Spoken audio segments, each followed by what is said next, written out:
food, sleep, shelter, respect, and pussy. Давай, раз, два, обожаю. What's up, ladies and gentlemen? Welcome to the Simply Nathan podcast. Bernard, what's up, bro? How you doing, brother? You good? Yeah, of course, I'm fine, Just Nice Saturday. nice Saturday, yeah. We're With going my to the beach friend. soon. Ate shawarma. We ate shawarma and we're going to the beach. That's how we live. So you watched Breaking Bad. Yeah, I watched That's a great Breaking fucking show. I fucking loved it. Bad. I love that show. It's a cool show. It's different in a certain way. Yeah, I like the transformation of Walter White into Heisenberg as a character. Mm-hmm. It's a very big personality transformation. For him, of course. That was the whole point of the show. Yeah, that was the whole point. The deterioration of Walter White and his transformation into Heisenberg. Yeah. I watched a shit ton of fucking theory videos about that show. The way they used colors to signify certain plot points. The teddy bears from the sky that fell from the plane. Yeah. A lot of shit. The episode where they only had a fly in the lab. Yeah. Right? And they couldn't even get to kill him. And their relationship is so toxic. It was only to show the deterioration of their relationship. It's a cool fucking show. They fuck with your head. Yeah, of course. I watched it high. Like the entirety of it, I watched it high. And it's so fucking good. It takes you on weird trips. Walter White is definitely a gangster. Definitely. He's one hell of a gangster. But I do also like the other characters in the show, especially Mike. Who's Mike? Remind me? The old man. The old guy that was a cop. He's more in a Better Call Saul.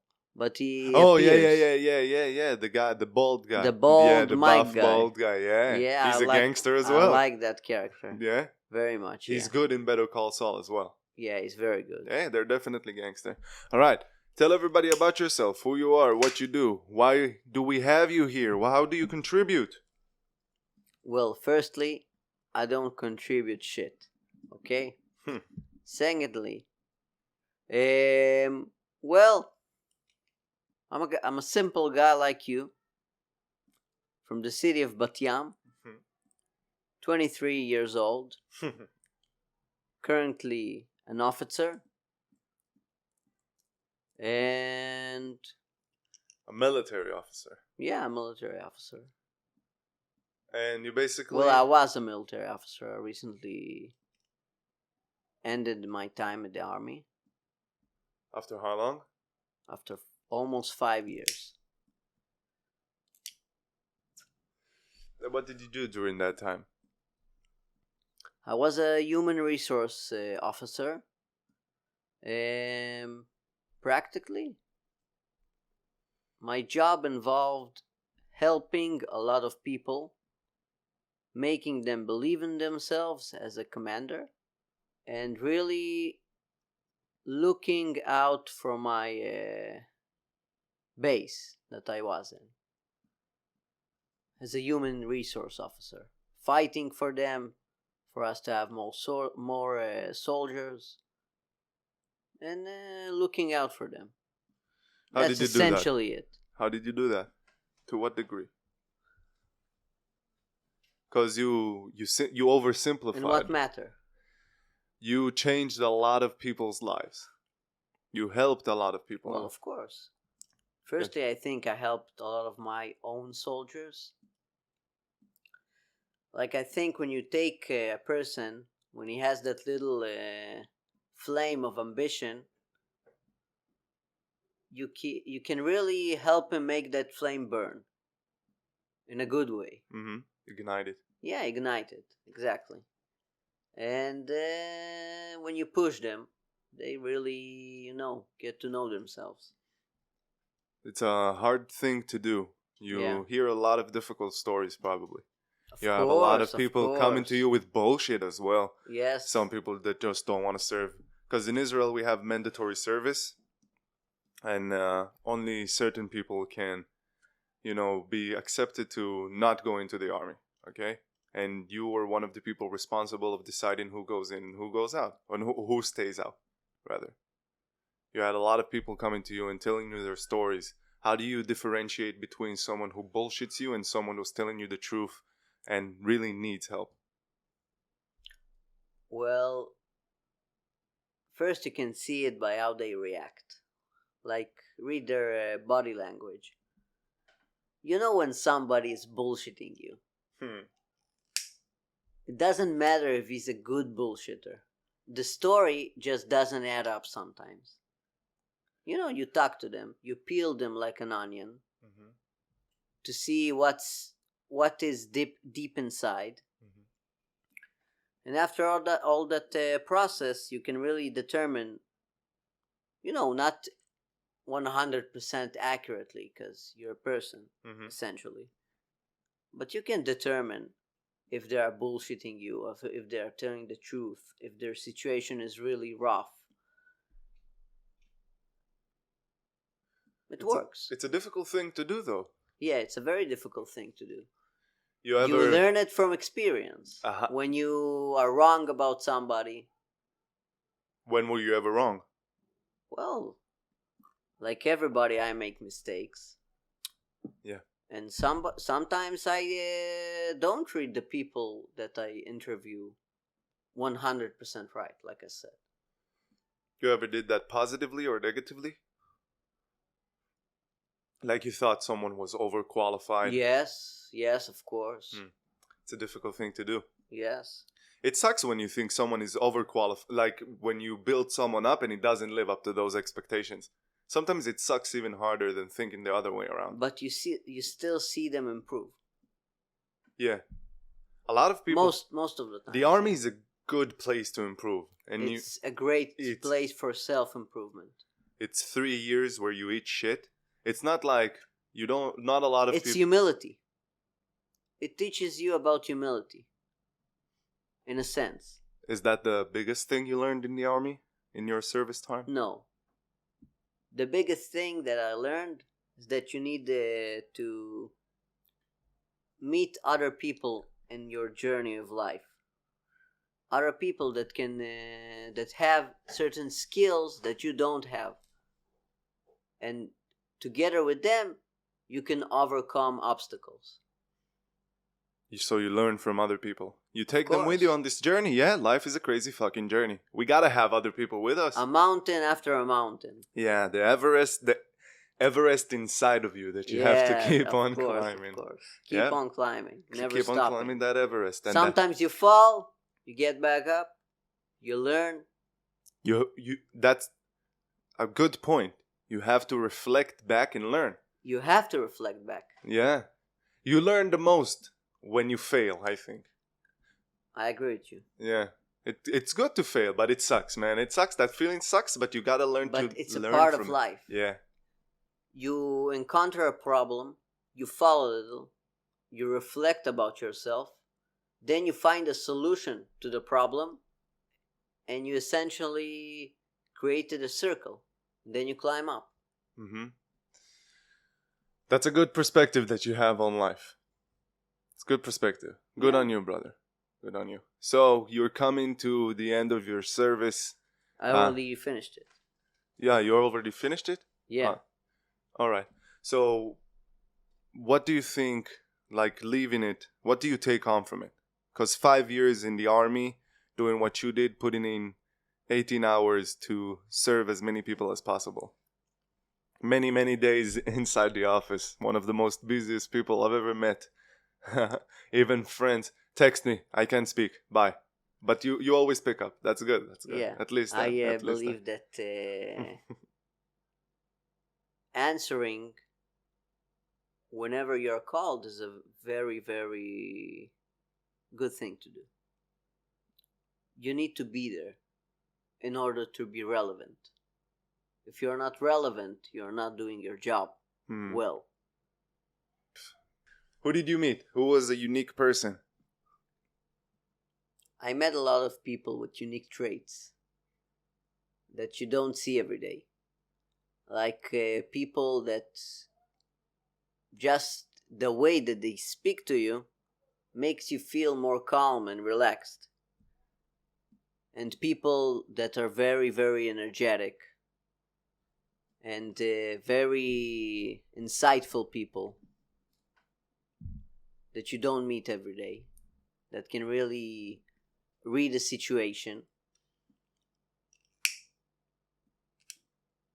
and especially a lot of people that you learn from. In your position, you were looked up to a lot too. Yeah, I think How do you manage that? I find it difficult sometimes. to be looked up for. It's, yeah, you want to set an example when you work with other people. Yeah, of You're course. trying to set the best example. You just think.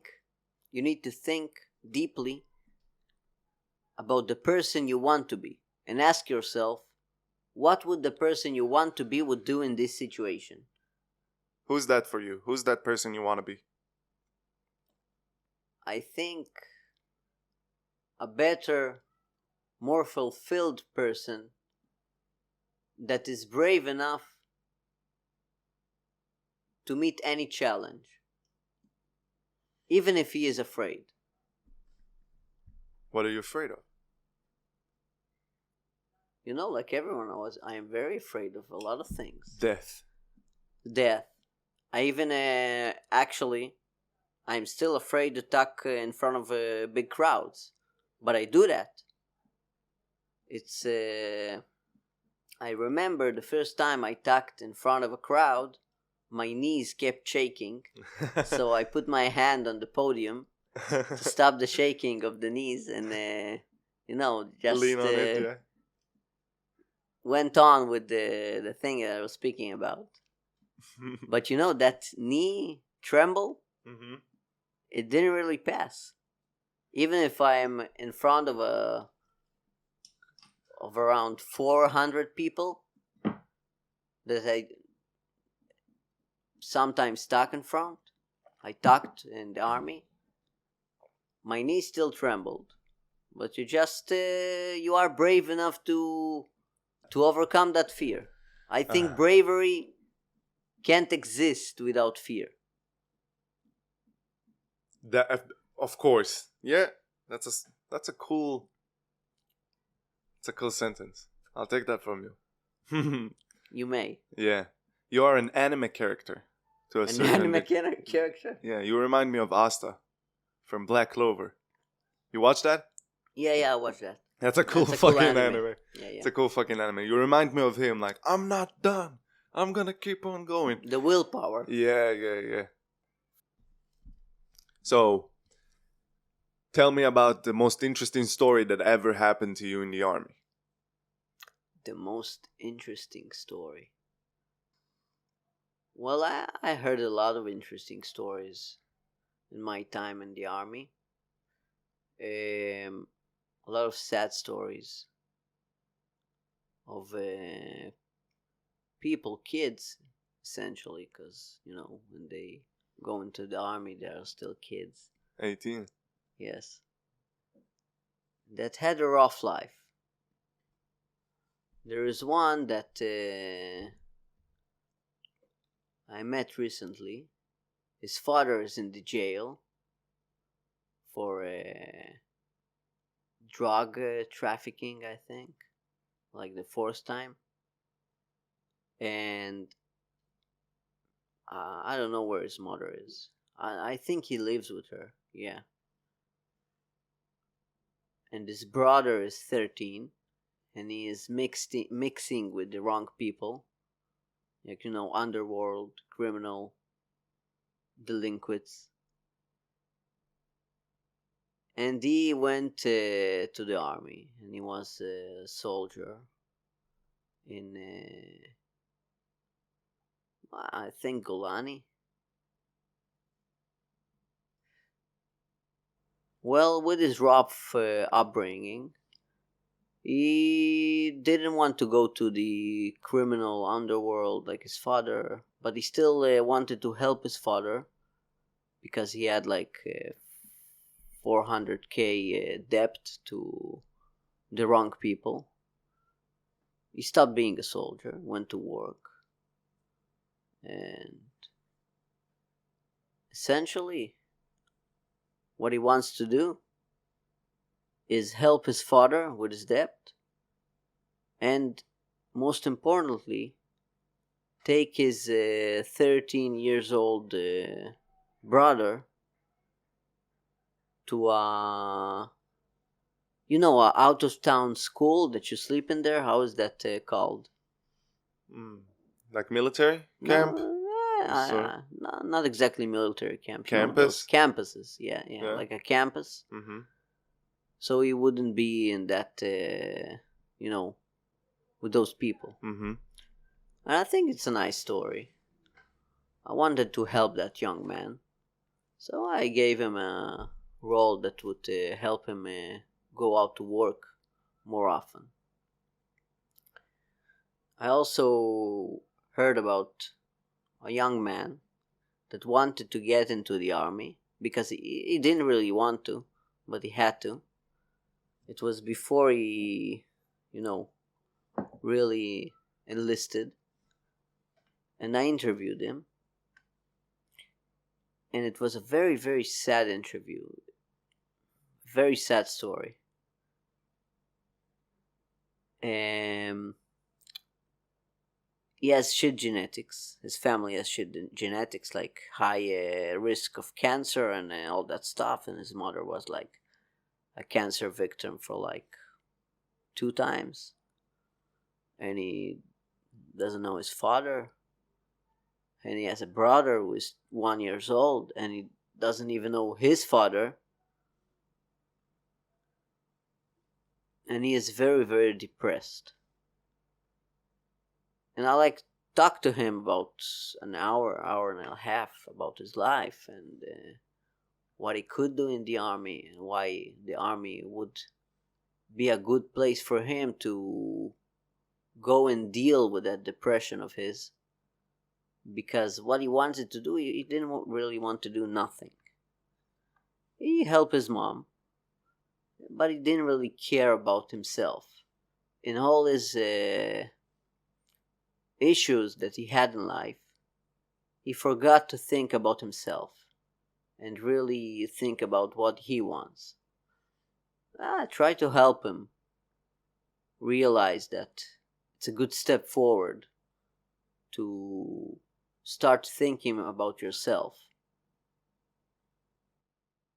and really challenge the problem, the fear, the depression in order to overcome it. How are you able to stay empathetic after hearing all of these stories? Well, you really get an elephant skin after hearing a lot of sad stories.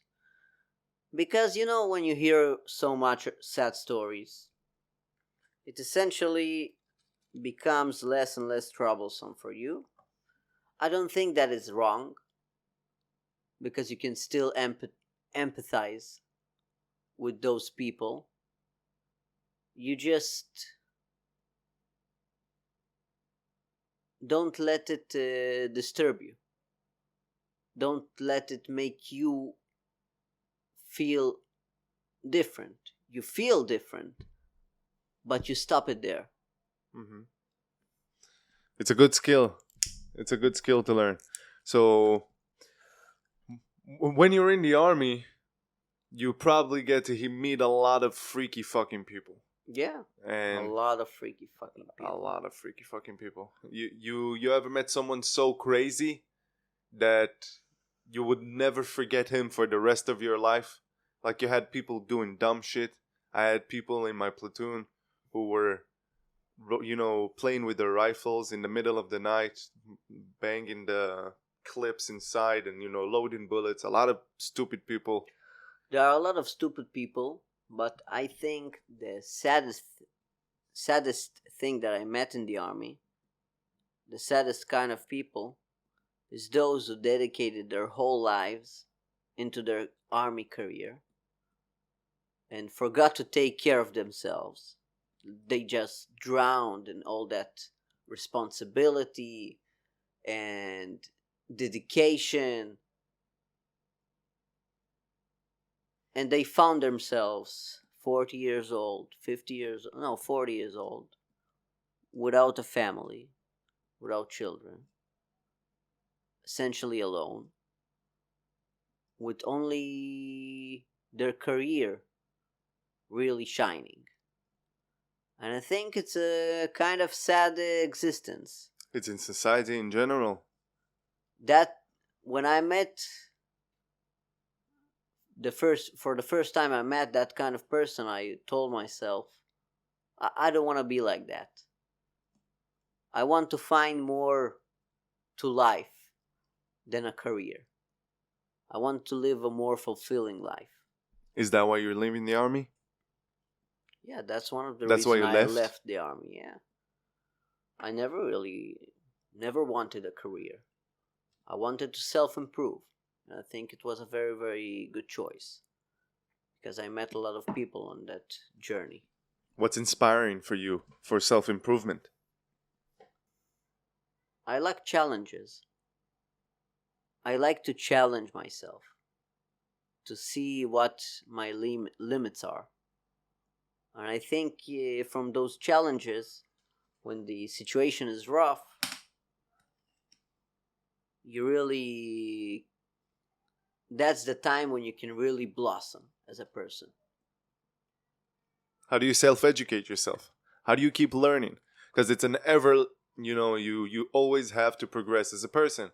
It's tough shit, bro. We're living in a rough world that if you want to succeed in, and success is important, not necessarily only career-wise, but overall success is important. And one of the biggest skills to learn is how to keep progressing. How do you stay motivated? How do you keep on track? Well, I am a very curious person by nature, and I have this love for learning.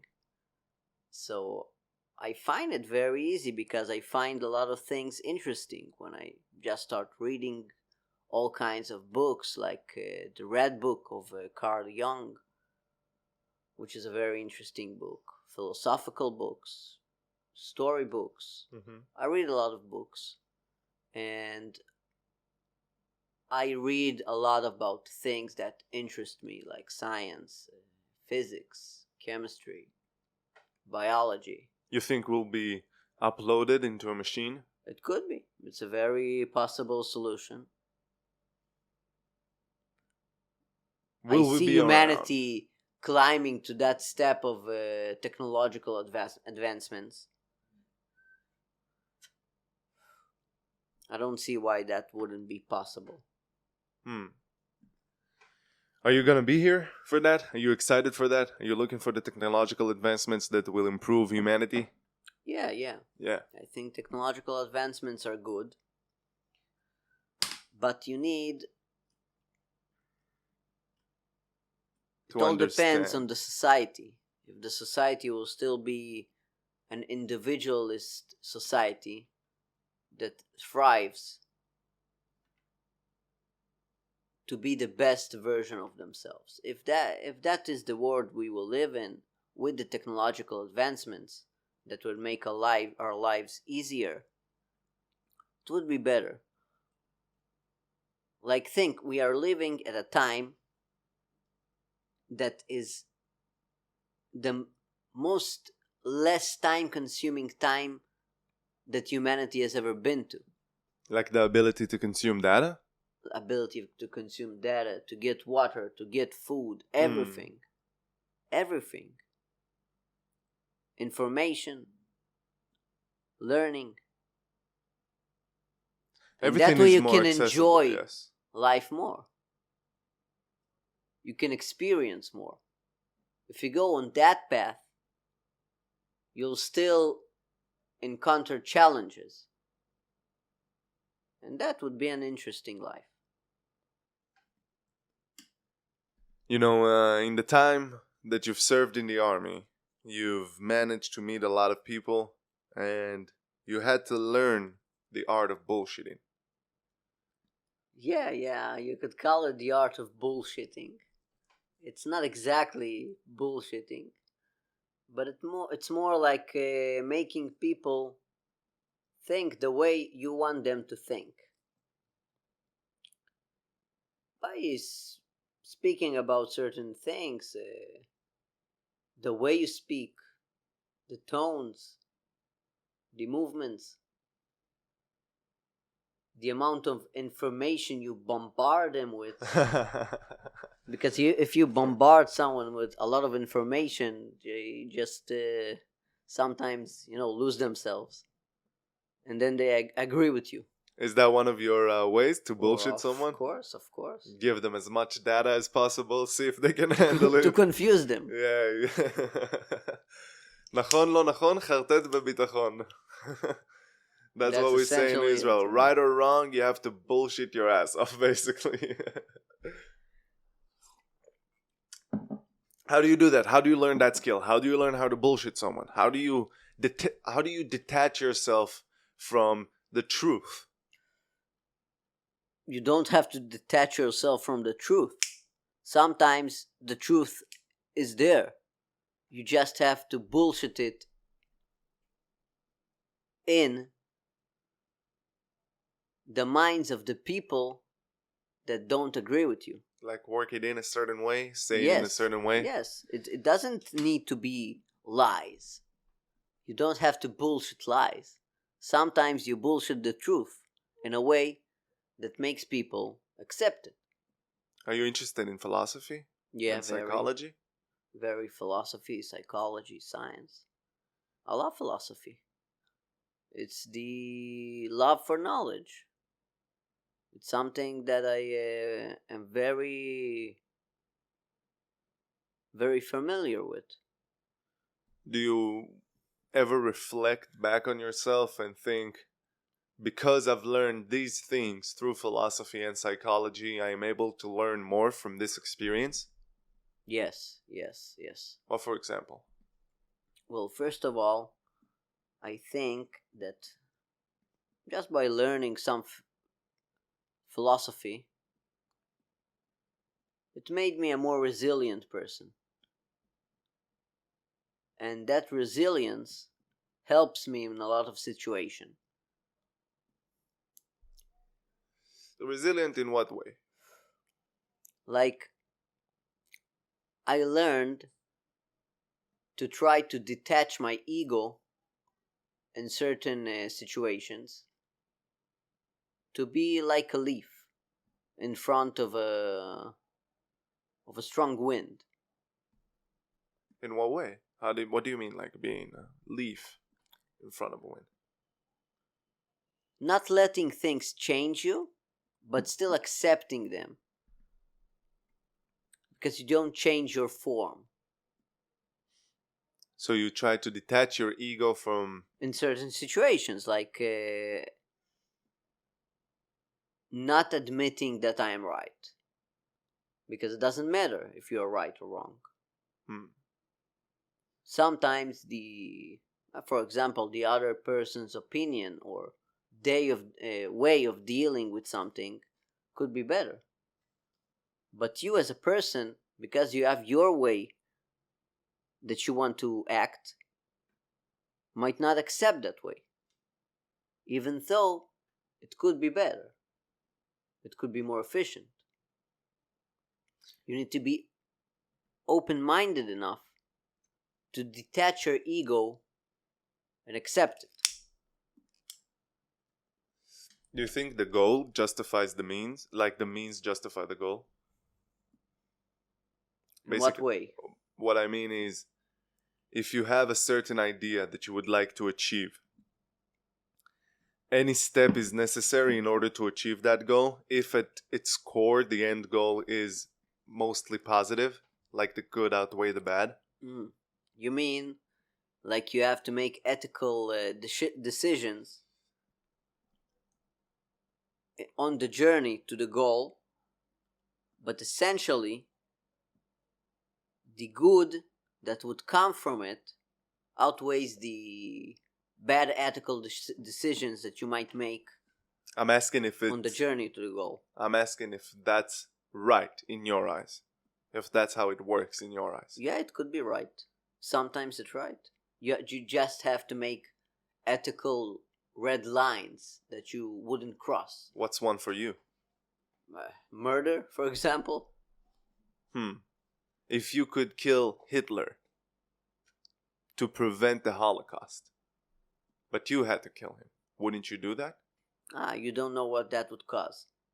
The butterfly effect, of course. You believe in time travel? Well, I don't know. Essentially, everything could be possible. We thought that a lot of things weren't possible, There and are they were. theories that say that once time travel is invented, it's only going to be able to move forward and not backwards. Maybe.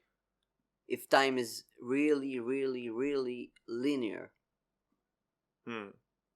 It's gonna be cool. But I don't know if time is linear. Like, what do you know about what happens inside of a black hole? Nothing, really. There could be, things existing there, but Yes. we just don't know. It could be a flipped world. Black holes are interesting and scary as fuck. They say in every major galaxy there is a huge mega black hole in the middle. Yeah. That Doesn't that make circulates it. Doesn't that make you feel a little bit insignificant? We are very insignificant, but that's the beauty in life. But if you are ultimately insignificant, then you decide for yourself what is significant for you. You don't give a shit about your own significance in the universe. You think about your significance for you. What is significant to you? Well, self-improvement, knowledge. I also very like to see people succeeding, like helping them to succeed to their goals. It makes me feel more fulfilled. What do you find? Inspiring to me is working hard towards something and achieving it. That feeling at the end, that's inspiring for me. Like looking back and saying, succeeding with your ambitions. Yes. If I can work on something and succeed with it, or not necessarily succeed, but learn from it. Yeah. Being able to take a thing from an experience that is able to progress me further. I wasn't like that. I didn't give a fuck back. Like if I look at myself 2 years ago, I didn't care about progression personally. Can you tell about an experience that the decision you made in that experience taught you more about yourself? When I had to decide whether I want to continue studying or whether I should start studying seriously software development or continue working in order to make more money, because I could work as a waiter and make 20K and make a lot more money than if I would go and learn for a year and then go and work for 12K for, let's say, a year as well. I could make a lot more money if I just stayed on my path of being a waiter. And when I looked back, and I eventually decided going to study because I thought it would be more beneficial for me, and it was necessary for me to get serious. At a certain point, I realized that money isn't the only thing that is necessary in life. I used to think that money is the only thing that could give you happiness, but it's not true. It is it's something that you use in order to buy momentary happiness. Yeah. And kinetic happiness. What is kinetic happiness? Kinetic happiness, like you are very hungry, so you eat food. It makes you happy, but to a certain point. When you are not hungry anymore, when you are full, you wouldn't want to eat more. I see what you mean. That's kinetic happiness? Yeah. So, yeah. By Epictetus, I think. I think that money buys you momentary happiness, but it's not the most important thing. And that's one of the biggest things that I've learned. I've also learned to, like you said, I'm still learning how to do that, how to put my ego aside in certain situations. That's a difficult thing Very that you difficult have to thing. do as a human, to detach yourself from yourself, essentially. the thing that you're closest to. You have to look at certain things objectively. From an outsider's perspective. Yes. And not even like, look at it and try to understand the person, what he's saying, what he's trying to Yeah, convey. be in his boots. Yeah. You have to understand what a certain person is saying. And that's a difficult skill to learn as a person. That's another thing that inspires me. I want to become better. I want to learn how to do these podcasts better. I want to learn how to be a better person. I want to learn how to progress as safely as possible and as fast as possible, because you have a limited time on this planet or other planets, wherever we may be, and you have to be the best that you can be. Yeah. In my opinion, you don't have an afterlife. After this is over, this is game over. Right? Unless this is a simulation and you can respawn. That's gonna be cool shit, though. Yeah, it would be a cool shit. That would be cool shit if you could respawn. But we don't know that. So once you're here, make as much as you can for yourself. Not to look better in other people's eyes. Fuck other people. Yeah. Fuck what other people think. That's right. Be the best that you can be. Do whatever makes you happy. Accept yourself. Yeah, if you're fucked up, then you're fucked up. Be fucked up. It's with cool. yourself. Yeah, be fucked up with yourself. You're good, bro. You have a lot of people who are fucked up. Everybody has, everybody thinks that you're so disconnected, and like a lot of people don't understand that if you are truly out, if you have nobody that's like you, then fuck, bro. But you have the internet and you can interact with everybody. You can build a community no matter who you are. You have somebody who fucks with you. Yeah. Yeah, fuck what other people think. Do whatever does you best. Find the people that fuck with you, who want to be with you, and do whatever you want to do. Live your life and be Fuckfully. And fuck as much as possible. That's one thing that you have to do. The necessity. Yeah, the 5 big necessities. Listen, I had a very insightful thought about I don't know, 2 months ago or a month and a half. I don't remember. But that insightful thought was, when was the last time I asked myself what kind of person I would want to be? And I realized that we don't ask ourselves that often enough. Like, when was the last time you asked yourself that? Really sat with yourself, set aside all the distractions, and ask yourself. I would have to say that it was when I got accepted to my job. Yeah? 2 months ago.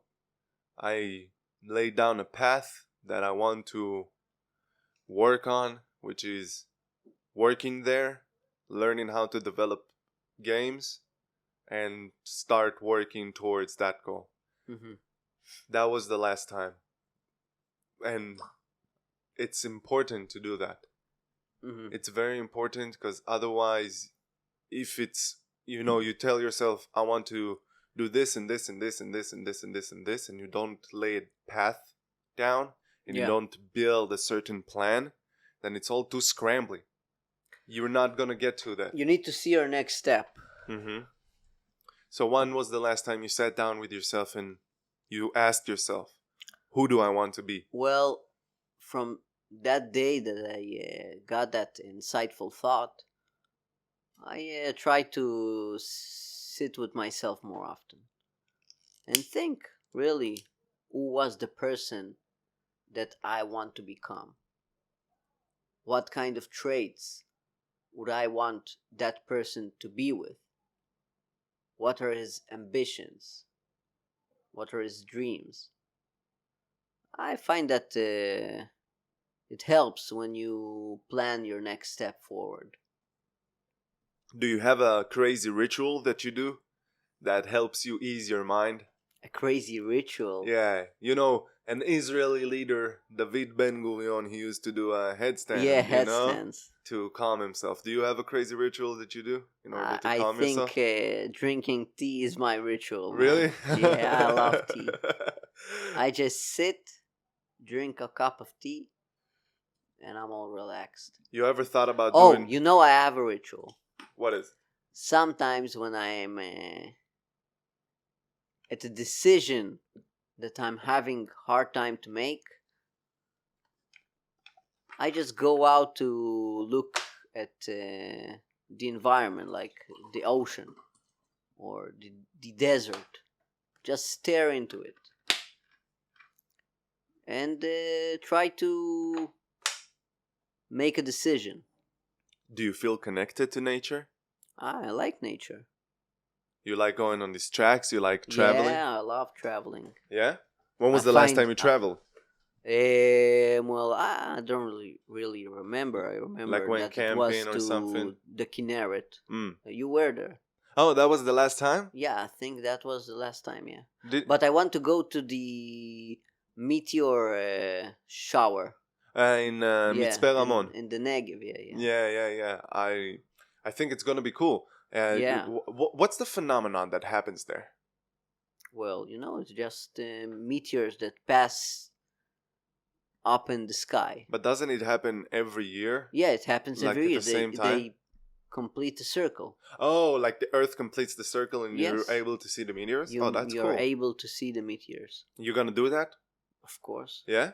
Yeah. Doesn't it take like a shit ton of time to travel there in order to get there? No. No? Like 2 hours, 3 What? hours. I had friends that told me it takes like 8 hours because of traffic. If you're To going... where? To the Negev? Yes, if you're... No. Because if you're going in the morning there, then yeah, a lot of people are going as well. So you get a shit ton of fucking traffic. Yeah, you go about around 12 o'clock, I think. There won't be any traffic. You thought about doing the Israeli track ever? Yeah, I thought about it a couple of times. I don't know if I will complete it, but I would like to start a couple of tracks there. Which ones? Well, I don't know. I think mostly in the north, near the nice rivers. There are some very nice rivers there. Do you get some sort of clarity when you're connected to nature? Like you're able to look at things from a different perspective? Is that why you do it, or is it just because you like to see the beauty of it? I like to see the beauty. Yeah? Yeah, I think it's very beautiful. And I think beauty is another source of strength. It fills you. It makes you more relaxed. And then you can work harder. Don't you feel a little bit insignificant as well when you're in nature? Like something that doesn't give a fuck about you? Yeah, of course. But then I say to myself, okay, I'm insignificant. Why does that matter? Would you go... I'm still alive. Um, I can still fulfill my ambitions. It doesn't matter if you're insignificant. You set the significance for yourself. In your eyes, what is significant? I understand. But would you go camping to like place where you would have like bears and animals and shit? Yeah. Like I would love to camp in Iceland. Iceland? Oh yeah, shit. that sounds... You're gonna fucking die there. No, I won't die. No? I'm a very resilient person. How are you gonna survive the fucking cold? Wear a jacket. If it's too cold, wear 2 jackets. The onion layer. The onion layers. Oh, bro. It's But an old Israeli trick. It's scared. all in the book. Which book? The Israeli trick book. Oh, yeah. Anyways, when you go there, be like... I'm so sure that you're gonna lose at least a finger from No. frostbite. Well, if I lose a finger, I think it would be a finger on the foot. You don't really need them. But not the pinky. Not the pinky. You have No, to not pinky the swear pinky. sometimes. You have Yeah. to pinky swear A sometimes. foot pinky swear, really? You do Yes, sometimes. Foot fetishes. that? Don't ask me, bro. I won't. Do you believe in aliens? Yeah, I believe in aliens. The probability for it is too large. And I don't think we are special in any sort of way. Do you think they're among us? Maybe. You know, I had a physics teacher that told us that maybe there are aliens living among us in such a high level of consciousness that we don't even know they exist. Do you believe in Because they all don't have a corporeal body. They moved past the need for a corporeal body. What is a corporeal body? You know, like a like physical, biological body? No, they have. I confuse myself. No, yes, a corporeal body. They are incorporeal beings that you can't conceive. You can't, observe them, perceive them. But they can detect you. But they can perceive you because they are on a higher consciousness level of evolution. That's scary to think about. Yeah, but it is a thought. Do you ever go down these strange roads in your mind that you get to realizations or certain theories that confuse the fuck out of you, like all the time? My mind works 24/7. Yeah. Doesn't rest. Where did we come from and how all of this started? Of course. You study astrophysics a little bit, yes, theories sometimes I it? watch videos of astrophysics and read about them. I find it fascinating how it's so common what we have here, and yet we're still unaware, as if there are other beings out there. It's scary. Because the probability is small, but on a large scale of the universe, it is very common.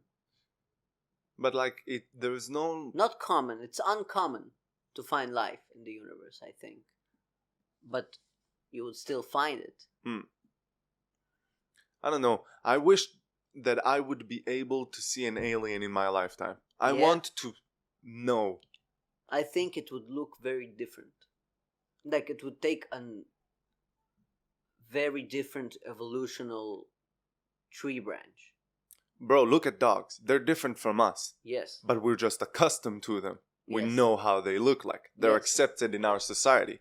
So if comes a thing that looks like, I don't know, a fucking dildo. A blob of slime. A blob of slime. A sentient blob of slime. Yes, if a sentient blob of slime comes to you, you're... Like an octopus. Yeah, you're... You know, octopuses are very, very intelligent. Yes. Creatures. Bro. Very intelligent. But they're on a totally different intellectual branch than humans. They're individually intelligent and have all kinds of quirky abilities. Their they senses can camouflage.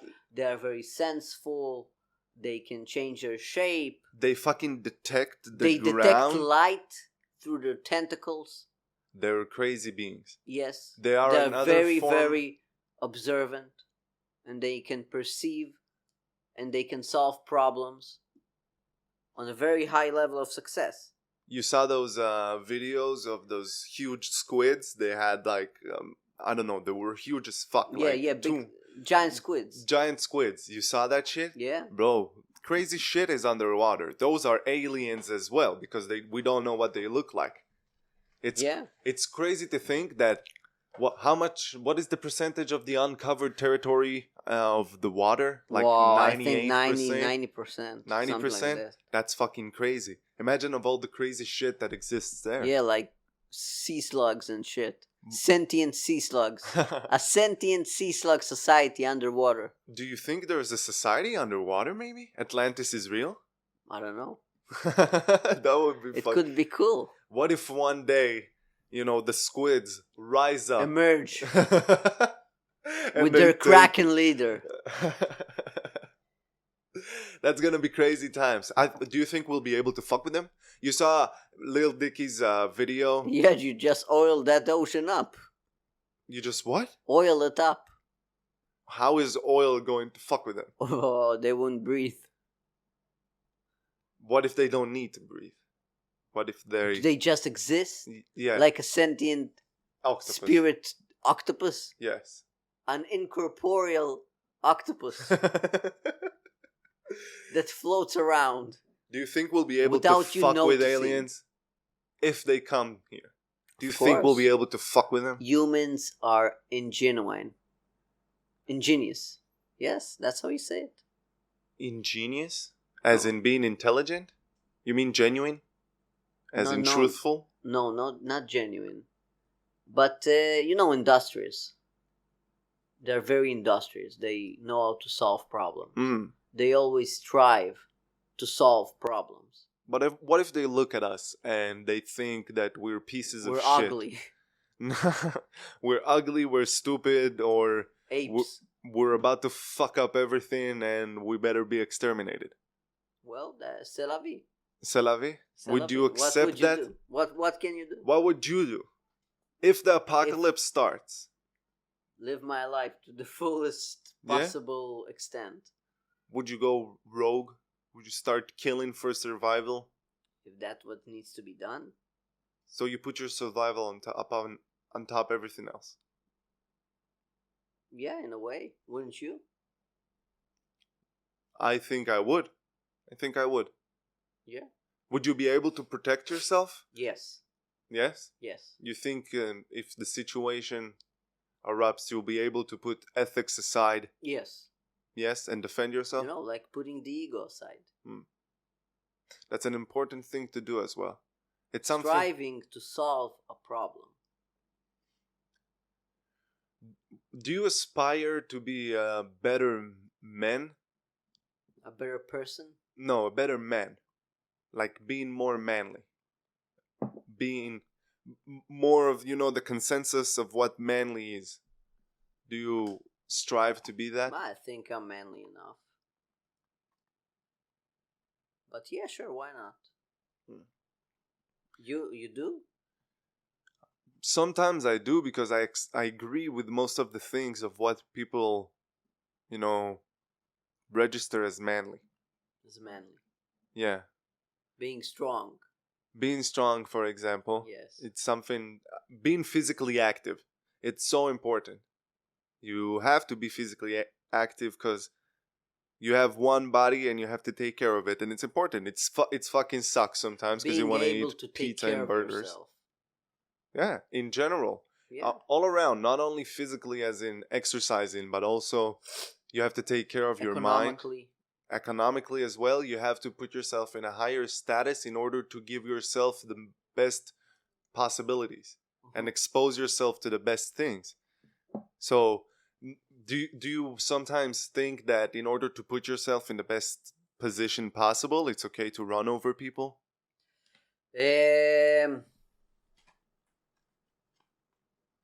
Listen, it all depends on what you want to achieve and what are the options that stand before you. And also, with those red lines of ethics. What is an ethical red line for you that you would cross if it was necessary? Listen, I think that if you cross your ethical red lines, you reach a level of individual, supremacists. No, not like supremacists, but an individual level of consciousness. You can call it that, like a super ego. When you don't stop at nothing to achieve your goals, and then you are infinitely more. You have infinitely more possibilities. Because you don't stop at any red line. So if you have infinite time and you don't have those borders, those red lines of ethics that you put like a wall to not cross it, if you break those down, you have infinitely more possibilities to grow. But those chains, they'll always appear at the end and drag you down to the surface. So you can't stay there long. Do you think it's Those chains are your consciousness. your consciousness No, weighs you down in a way, you think? not your consciousness, but like your conscious. You're conscious? Yes, you're conscious. Those are the chains. Do you think that I have something that kind of bothers me? You know, it started bothering me lately.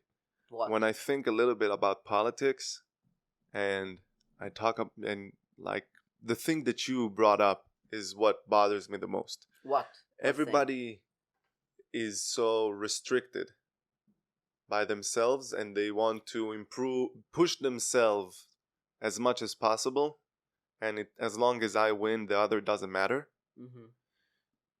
It seems to me that at its core, it's a game that people play, that it doesn't have the importance in the people who play that game as it does in the civilians' eyes.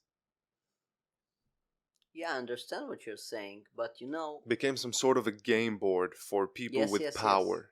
That's why you need to balance it out. You need to have an individual consciousness,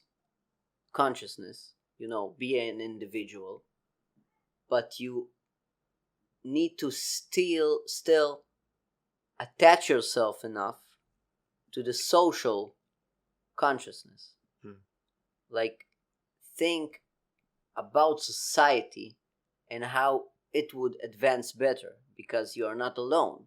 You have to have those people around you that have certain skills or traits that you don't have, in order to eventually overcome greater challenges. If you are that kind of person that has this super ego, but you are not attached to the social consciousness and do things that contribute to society as a society, eventually you'll find yourself at a plateau that you won't be able to cross. Because you always need your society with you. If it's your close circle of friends, or those kind of people that that have those spiritual traits, you always need them.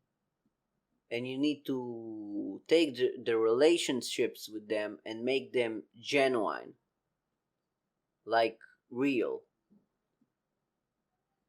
And that's the right way to live life, in my eyes, at least. Yeah, I agree with you. I agree with that perspective. I think that we have a lot to learn as people about ourselves as well before we can reach true happiness. You have to understand what type of person you are. Yes. And you have to admit it. Yes, of course. If you want to be a billionaire, that's really what drives you. Admit that to yourself. If you just want to be famous, admit that to yourself. Yes. If you just want to be smart, admit that to yourself. Ask yourself who you are. Who you want to be. I agree with you 100%. I have a question for you. What is the greatest challenge that you ever overcome? I think it was admitting to myself that I'm not special and that nobody gives a fuck. Or it's not important for somebody to give a fuck. Yeah, the moment I wanted attention as much as possible. I wanted as many eyes on me as possible. That's what I wanted. And then I realized that I did that because I wanted to be accepted more than be who I am. But when I realized that that's not the right way to live, and that's not truly fulfilling, that was a difficult thing for me to do, because that was agreeing that 20 years of my life was bullshit. Yeah, I had a moment like that when I was at the officers course. We did there something that we shouldn't have done, and I got. Are you able to share what it was? I sat when I wasn't supposed to sit. You can say it like that. Yeah. Essentially, it was that I sat when I wasn't supposed to sit, and I got court-martialed. Yes, that's how you say it. Yeah. Like you got a report and you were brought in for an Yeah, interview and not for, yeah, for an interview, for Mhm. into a questioning martial a court. question. Yes, into a military court, Mm-hmm. like in the army, when Mm-hmm. with your commander. All right. And I got martial courted for like 28 days at the base, and they wanted to remove me from the officers course. For sitting down. Yeah. Essentially, they wanted to make a black sheep example. Mm. But they didn't remove me in the end.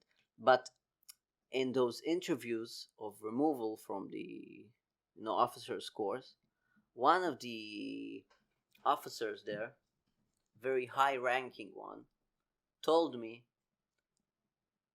that in his eyes I wasn't qualified and didn't deserve to become an officer. Did that upset you?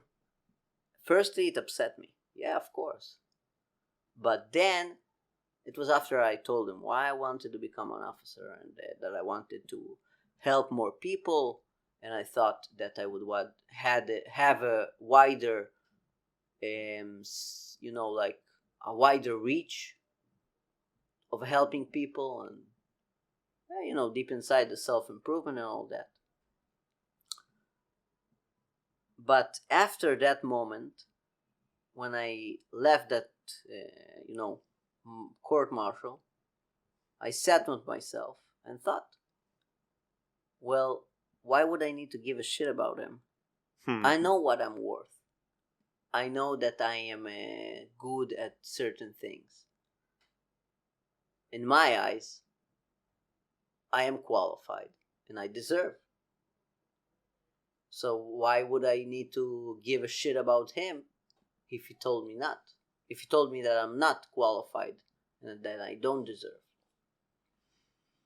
How were you able and to? after that day, every time that somebody tells me that I'm underqualified, or that I don't deserve something, or that I'm not good enough, or that they don't know how I made that mistake, I don't take it personally. I set aside my ego and realize that the only person that essentially I need to listen to is myself. I can listen to other people, and I can take the things that they say to me and sit with them and think about those things. But in the end, I am that person who makes the decision to take something from what they said. So that's being conscious. Yeah. Understanding a situation as it is and understanding everything that is occurring, whether it's anger, Yes. passion, love, motivation, But whatever in the it end, is. you sit with yourself and you decide what you feel. Mm-hmm. And you decide what you take from that. And you decide what you're worth. You need to be honest with yourself. Yes, that was a very insightful moment. And in that time, as I was court-martialed in the officer's course, How did you prevent I him? learned to make black coffee from a Druzi friend. It was very good coffee. It was a very good technique that I take with myself until today. How to make a very good black cup of coffee. What's the special technique? What's the move? The move, it's very easy. You just boil it 8 times, and you give it a little hit on the table or the stone that you're boiling on, and then you share it with passion and love. Yes, you make it like hummus. You make it with love, or you don't make it at all. Yeah, that's a good way to look at it. Yeah. So, do you think that when you were progressing as a man, you would change your perspective on life? Maybe you always change your perspective on life. Always. The person that you were yesterday isn't the person that you are today. You're slightly, very, very, very, very, very slightly different. You're always changing as a person. You're always growing. You're always experiencing new things. You're always making decisions that you didn't make in the past. Life is a very exciting journey. Was there ever a time in your life where you felt a little bit corrupted? Corrupted? Yes. In what way? Where you knew that the move that you were going to do is a bad move, but it was necessary in order to progress yourself.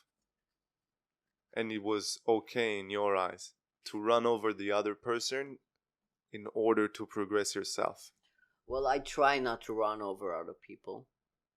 I don't, I talked about social consciousness, and I try to be more socially conscious about the society of people that are around me. But I think I made decisions essentially where I have been. You always make decisions, and sometimes those decisions come to the best of someone and at the expense of somebody else. But you can't make a balanced decision, and you have to make it. So you need to choose at whose expense and at whose gain, because that's the way of life. It's a difficult You balance to can't maintain. always be able to balance the decision in a way that both parties gain. The worst, you can balance it in a way that both parties lose, but then there is no gain. You can try to make it as equal as possible. You can try, yeah. That's your ethics. But was there... That's your ethical conscience that guides you in those decisions. Do you always look at things from this perspective? I try to, yeah. When I make decisions, I try to be the most, how do you say it? Objective? No, not objective, but to be,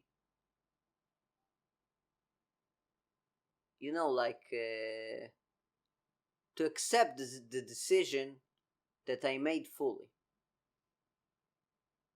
To accept it fully. And not second guess yourself? Yeah. Whether right or wrong? Not right or wrong, but if you make a decision, you need to make it when you are fully sure that this is the right decision. You try to do that. If you do it 80% of the time, you succeed.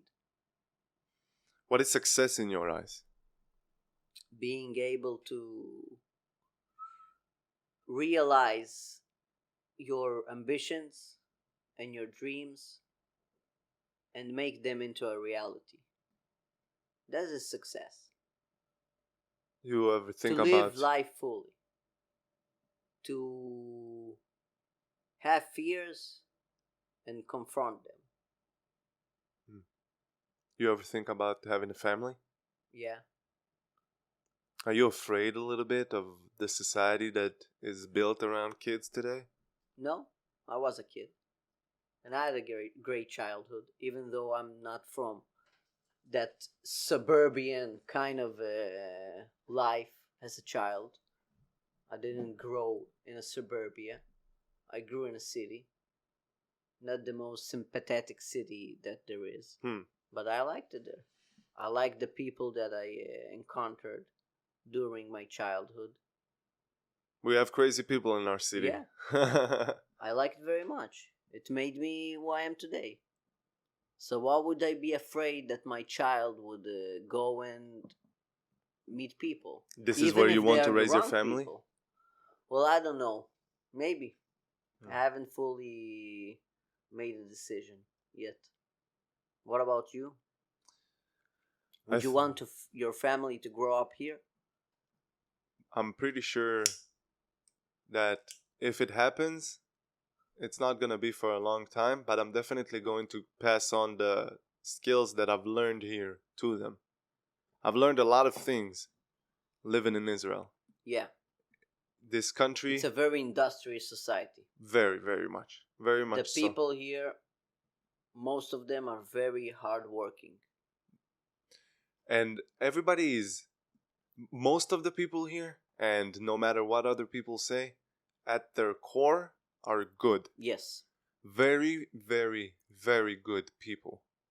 They care about the other. Yes. And they want to inflict only happiness and nothing other than it. And of course, like in every society, they want to live life. Some people are bad, like in every society. But the good here outweighs the bad majorly. That's right. You'll always meet stupid people. You shouldn't be afraid of that. Mm-hmm. It shouldn't surprise you either. There are always people that are ignorant. I think this country is able to teach you a lot more about yourself than other countries because you are able to encounter a lot of shit here. Yes. You have a different reality. Very wide spectrum of people. Mm-hmm. Not only that, but it's under a different reality than other places. You have the hatred that surrounds you, and you have, all these literal, societies and fucking, corporates even that just are looking to destroy you. Yes. That don't want you here. They want to overtake this land. And you have this, this reality that is scary at its core. And we're not able to experience even as closely as the people that are living, in Ashdod or, wherever it is. We don't experience it in a daily manner. No, but you are able to know. You're able to identify a different reality than other people, and you're able to grow and understand that this life is hard and it's fucking shit sometimes and nobody gives a fuck. You should only worry about who's close to you and who fucks with you. And it's still your life. Yeah, but motherfuckers are trying to take it from you. Yeah. That's fucking crazy. There is still beauty in life.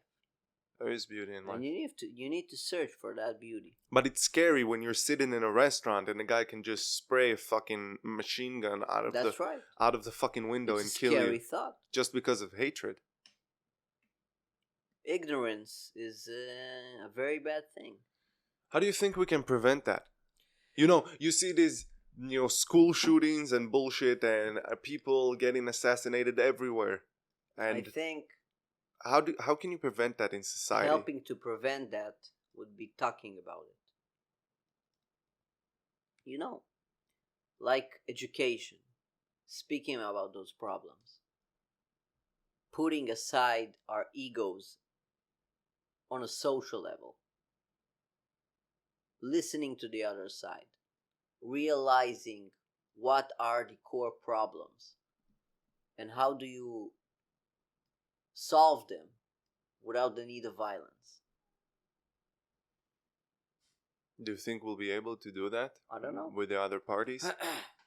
If you had the ability to choose. If you had the ability to influence the education that the other party gets into a less tyrannical type of society,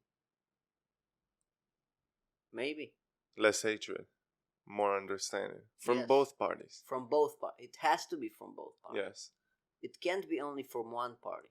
Mm-hmm. But you start with yourself because that's who you can influence the most. Where do you think it comes in its core? Is it territory? Is it religion? Is it money? Is it ego? Is it who has the bigger dick? All of the above, especially the bigger dick part. Yeah. It it's religion. It's territory. It's ego because we Could you just have mute hatred. your phone, please? Yes. Thank you. It's driven a lot from hatred, yes, as well. But it's who has the bigger dick competition. Yeah. At its core, and we're not able, because you see a lot of people who are starting to understand that, everybody is a human, at the end. Yes.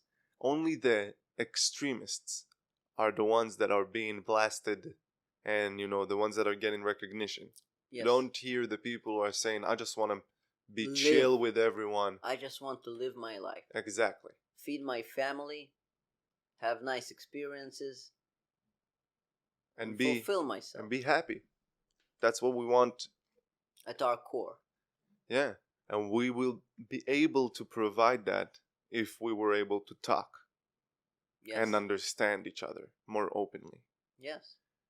Essentially. Yeah, putting the ego aside, it's definitely a skill to learn. I agree with you. I hope that we will be able to do that. I want to see, a union. I want to see an understanding between everyone. Mm-hmm. I don't want to hear people who are racist to both sides. I just want to hear objective, diagnostics, that analyzation of people. Okay, I don't want to hear because he's Arabic or he's Jewish or he's Moroccan or he's Georgian or whatever the fuck it is. He's this way and this way and this way. That's bullshit.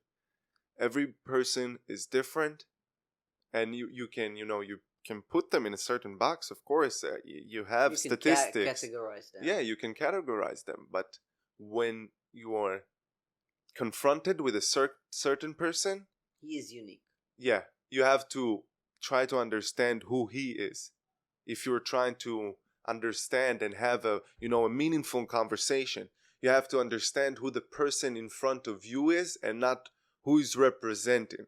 You have to understand his ideas, what he's trying to convey. And if he's speaking for a larger audience, try to understand that it's very hard to convey certain information in a way that is not unique to you. You say what you think is right to say, right?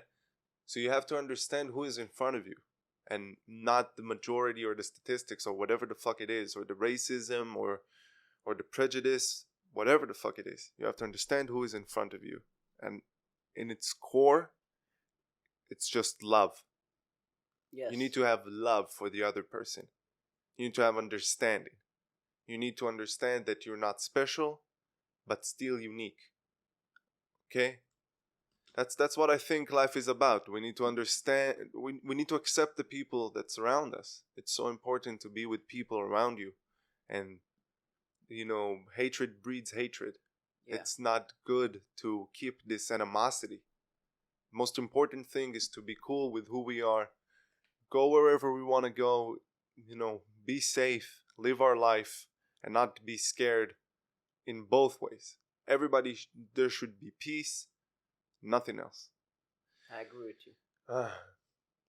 But I think also we don't have peace among us as well. We also need inside our society. Yes. Jews don't like Jews as well.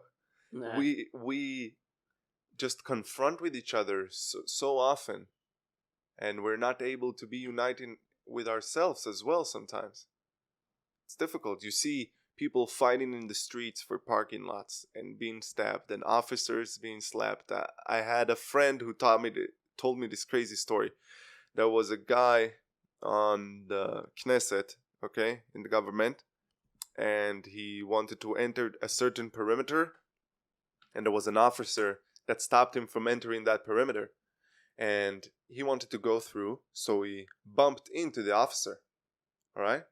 And the officer went into his car. He told him, "Well, you just ran me over. You understand what you did?" The guy in the government steps out of his car, smacks the police officer in the face. Wow. Smacks him in the face. No repercussions. Zero. People think they can control us like we're pawns in their game. Because if you have money and influence and the ability to make a change, really, then you get that into your head. That's fucking bullshit. Who the fuck are people? A delusion of grandeur. It's crazy to think that people have the ability to play with us whatever way they want, that we have no control. And it's not only, in the government, it's in everything. People control us, whether it's tech, whether it's, your phone knows everything about you. You don't have true privacy. Doesn't that scare you? It does scare me. I recently started watching a show, the state servants, the servants of the state, something like that. I watch it in Ukrainian. It's a show of Zelensky, their president. He was a comedian before he became a president. Really? And the show is about him becoming a president and being a president. After he finished with the show, he really became a president. It's funny. Anyways, it's a comedy show, like a sitcom. Not exactly a sitcom, but a comedy show. Very funny one.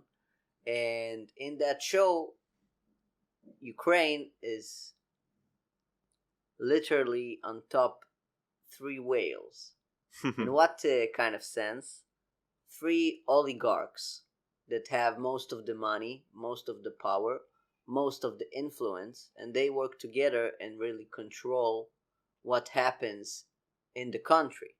And it's a very scary thought, like thinking about that some individuals have so much influence that they can really govern a country in the shadows. It's a scary thought. People can control us in ways we don't understand. I saw, I think, an article, I don't remember, a video or an article that shows how tech products control your mind, your thoughts. Really? They can change your thoughts depending on what they show you in the search algorithm. Like, for example, when you type into Google, let's say you look for chairs or something, right? Or you're looking at a certain political figure, all right? And what they show you, you get 8 suggestions of searches. Yeah. And with what they show you there, they can change your thought. They can, because you read it, you perceive it. Some sense in you perceives it. Then you think about it. Yes. And then you start to think about it more, and then, it changes your thoughts. And they control us in that. And people control our money. And people control our security. And we have no control of our lives as the small person, as the one with the individual. We have no strength in the grand scheme of things. It's also important to progress yourself as much as possible in status in order to give yourself as much security as possible. As much freedom. Yes, in a sense, yes. There is a hierarchy, of status. And the higher you are in status, the more likely you are to be secure, I would like to say, because status brings money, it brings, recognition. It basically develops you as a person in other people's eyes. And it's very important. The way you get status is also important. If you run over people regularly and, do it in a cruel manner as well, just being cruel for being cruel, then that's bullshit. Then you shouldn't do that. You shouldn't get that status from that. It shouldn't be something that we aspire to do, get status from that. But it's important to have status as well. It's something that we should look to gain as well, in my eyes. What is your opinion in that? Do you aspire to get higher status? It's the respect in the 5 great necessities: food, sleep, shelter, respect, and pussy. I understand. Yeah, that's right. Brother, what do you think you will do to inflict change in society? In society? Well, first of all, I think that I would start small. And I do it today. I take certain people that I see potential in them, and I try to make them realize their own potential.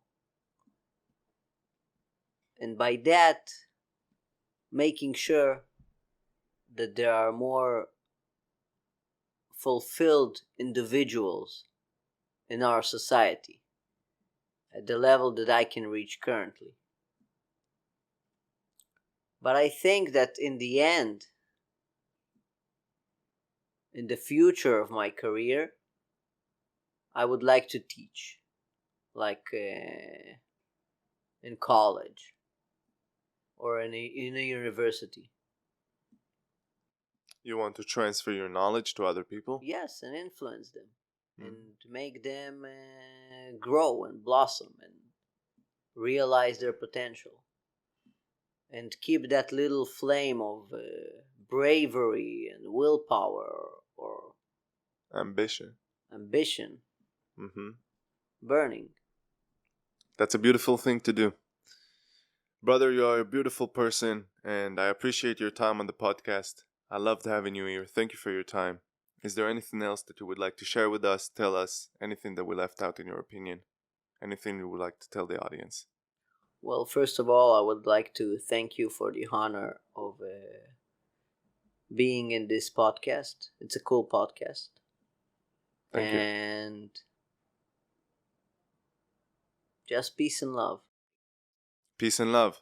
That's what we're going to end with.